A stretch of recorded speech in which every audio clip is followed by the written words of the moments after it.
অভাবের সংসারের সচ্ছলতা ফেরাতে মাত্র ২ মাস আগে লেবাননে পাড়ি জমিয়েছিলেন সাতক্ষীরার শফিকুল ইসলাম ও নাহিদুল ইসলাম। সোমবার পরিবারের কাছে এলো মর্মান্তিক সংবাদ। ইসরায়েলি ড্রোন হামলায় মৃত্যু হয়েছে তাদের। নিহতদের পরিবারে চলছে হাহাকার। সাতক্ষীরা থেকে এম জিল্লুর রহমানের পাঠানো তথ্য ছবিতে বিস্তারিত দেখুন ডেস্ক রিপোর্টে। লেবাননে নাবাতিয়ের জেবদিন এলাকায় সোমবারও ইসরায়েলি বাহিনী দফায় দফায় হামলা চালায়। সাতক্ষীরার শফিকুল ইসলাম ও নাহিদুল ইসলাম কাজ করতেন সেখানে। ইসরায়েলি ড্রোন হামলায় প্রাণ হারান তারা।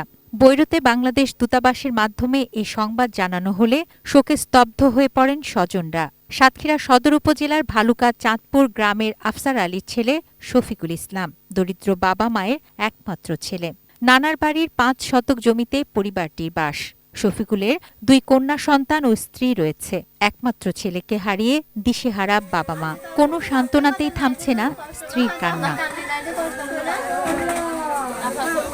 নিহত আরেকজন সদর উপজেলার কাদাকাটি গ্রামের নাহিদুল ইসলাম নাহিদ। আব্দুল কাদেরের ২ সন্তানের মধ্যে নাহিদ বড়। অভাবের সংসারে সচ্ছলতা ফেরাতে মাত্র ২ মাস আগে শফিকের সঙ্গে লেবাননে পাড়ি জমিয়েছিলেন ২০ বছর বয়সী নাহিদ। প্রিয় সন্তানের এমন মৃত্যুতে বাকহারা বাবা। মরদেহ দ্রুত দেশে ফিরিয়ে আনার দাবি জানিয়েছেন স্বজন ও প্রতিবেশীরা। কোয়ালিটি সম্পন্ন আন্তর্জাতিক মানের still bar CSRM, committed for better still. ঋণের জন্য গেছে, ঋণের জন্য বাড়ি চলে গেছে গিয়ে আর 2 দিন মাত্র কথা বললো, বলে আমার সাথে কথা বললো না। এই পরিবারটি ক্ষতিগ্রস্ত হয়েছে। সরকারের কাছে আপনাদের মাধ্যমে আমাদের আবেদন এলাকাবাসী হিসাবে যে দরিদ্র পরিবারটি যাতে সরকার সহযোগিতা করে। এই অসচ্ছল পরিবারটিকে কিভাবে সচ্ছল করানো যায় সরকারের কাছে এবং যথাযথ কর্তৃপক্ষের কাছে আমাদের দাবি। সমবেদনা জানাতে মঙ্গলবার সকালে চাঁদপুর গ্রামে শফিকুল ইসলামের বাড়িতে যান সদর উপজেলা নির্বাহী কর্মকর্তা অর্ণব দত্ত।